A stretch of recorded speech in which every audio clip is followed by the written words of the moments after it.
வணக்கம் மக்களே, நான் தான் உங்கள் விவசாய சமையல். இன்றைக்கி நம்ம என்ன பார்க்க போகிறோன்னா, பூரியும் சன்னாவும் சமைச்சு பார்க்க போகிறோம். முதல்ல சன்னாவுக்கு தேவையான பொருட்கள்: வெங்காயம், பச்சை மிளகாய், ஏலக்காய். இதுக்கு முன்னாடி அந்த முந்திரி, அப்புறம் சுண்டல் வெந்து போயிருக்கு, வேக வச்சிருக்கு. இந்த சுண்டல் பார்ப்போம்.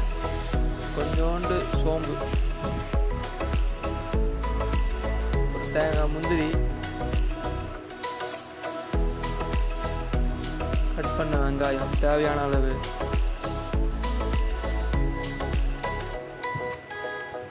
தக்காளி,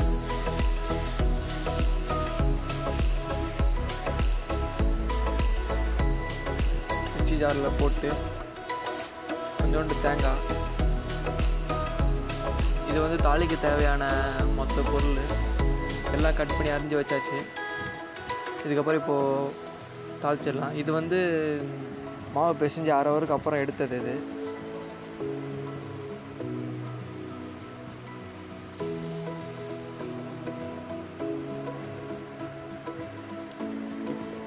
ஒரு பூரியை இப்போ தேய்ச்சிட்டு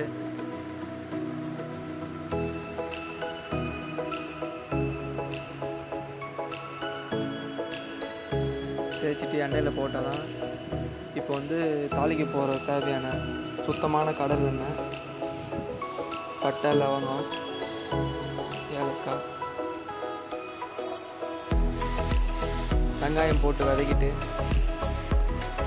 அப்புறம் தேவையான அளவு வெங்காயம் போட்டுக்கோங்க. கருவேப்பிலை போட்டு நல்லா இது பண்ணிவிட்டு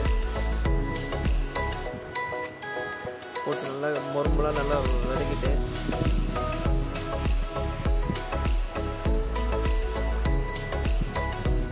ஒரு பக்கம் சட்டியில் எண்ணெய் காஞ்சிட்ருக்கு. பூரி போட பச்சை மிளகா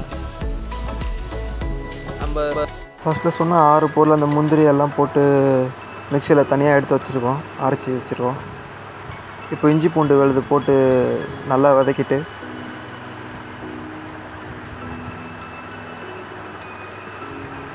நல்லா முறுமலாக வதக்கிட்டு ஸ்ப்ரெட் ஆகிற மாதிரி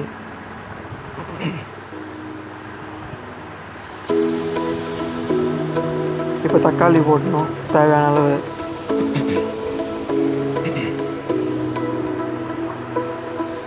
நல்லா வதக்கிட்டு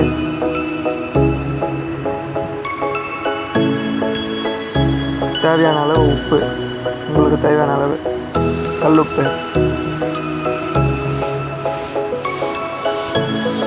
போட்டு நல்லா ஸ்ப்ரெட் பண்ணிவிட்டுங்க.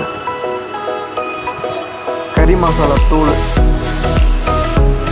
இதான் எனக்கு நல்லா கலர்ஃபுல்லாக நல்லா அந்த டேஸ்ட்டு தருவது. நம்ம வீட்டிலே அரைச்சது.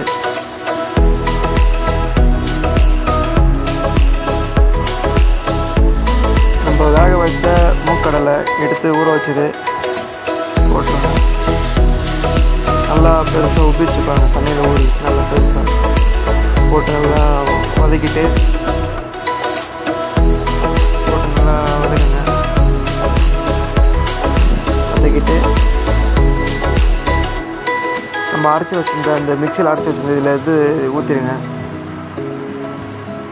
அந்த முந்திரி அதெல்லாம் ஏலக்காயெல்லாம் போட்டு அரைச்சது. இதான் நமக்கு அந்த ஒரு தனி டேஸ்ட்டு தரது. அந்த முக்கியமான பொருளை போட்டு அரைச்சது தான் காரணம். இங்கே ஒரு பக்கம் மாவு பிசைஞ்சு வச்சுருந்தது. ஆல்ரெடி 3-4 பூரி போட்டாச்சு. நல்லா நைஸாக வர மாதிரி இங்கே ஒரு பக்கம் கலரிட்டு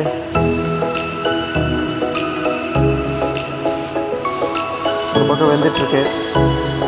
நம்ம மிளகாத்தூள் போட போகிறோம், வீட்டிலே அரைச்சது. அதுக்கு தேவையான அளவு மிளகாத்தூள், காரத்துக்கு ஏற்ற மாதிரி போட்டு நல்லா ஸ்ப்ரெட் பண்ணுற மாதிரி நல்லா வதக்கிடுங்க. 2 ஸ்பூன் மிளகாத்தூள்,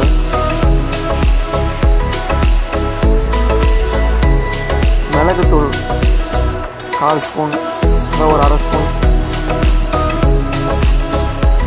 ஒரு பக்கம் பூரி ரெடி ஆகிட்டுருக்கு.